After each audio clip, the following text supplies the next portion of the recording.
Good morning, good morning. How you doing, my dearly, dearly beloved friends?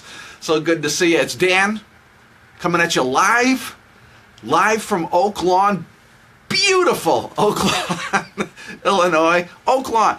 Here, people think Fiji. Which is better, Fiji or Oak Lawn? Fiji, Oak Lawn, Fiji, and Oak Lawn wins every time. Beautiful Oak Lawn, Illinois. Great to see you.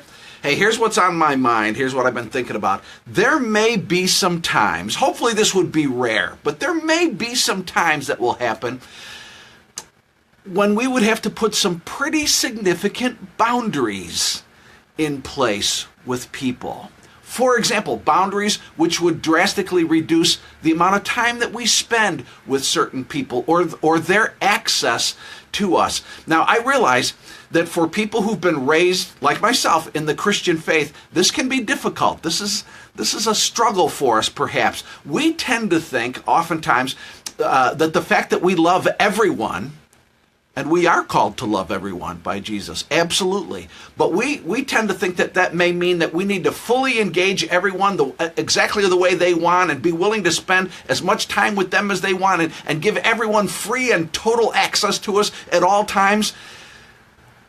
That may not be the case. That may not always be the case. See, friends, I think we all know this, and it's a kind of a delicate thing to talk about, but we need to remind ourselves of this truth. There are people who are tremendously dysfunctional. You hate to say it, but that's just that's the truth. We all know it. That's the truth. And yes, they deserve our love and our help, but they may be so dysfunctional that they're literally toxic, dangerously toxic. And by that I mean they could be harmful to us or to others.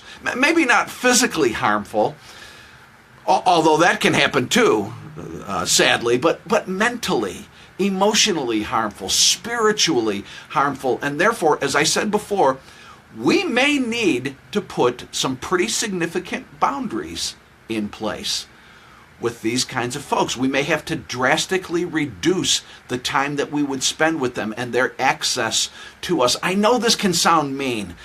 If you know me, you know I don't intend for what I'm saying to be cruel, not at all. But again, we're talking about situations, and hopefully these are very rare, but we're talking about situations in which it's possible that people can be extremely harmful. Extremely harmful. You say, yeah, but Dan, I've got to help this person. I've got to help them. Yes, the person needs our help. Absolutely. But I'm just saying, we need to be cautious. We need to be careful. We need to be wise in how we go about helping some people sometimes. Here, think about this. We can't help anyone else, not the toxic person or anybody, if we become incapacitated.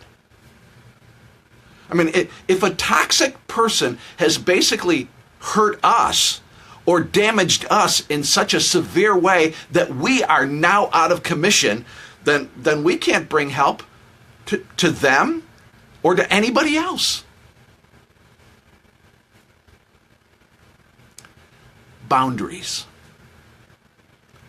Sometimes we will have to establish some significant boundaries. This is not selfishness. This is wisdom. Wisdom that allows us to make sure that we remain healthy enough to be able to continue to help others.